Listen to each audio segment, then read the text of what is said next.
আজকে বাড়িতে ট্রাই করলাম এক ধরনের নতুন রেসিপি, সেটা হলো চাউমিনের চপ। চাউমিন সিঙ্গারা তো সবাই নাম শুনেছে, এবং চাউমিন সিঙ্গারা হয়তো অনেকেই খেয়েছো।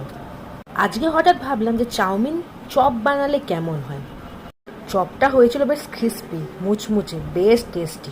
চলো শুনে নেওয়া যাক কেমন লাগলো চপটা আমার বাবার।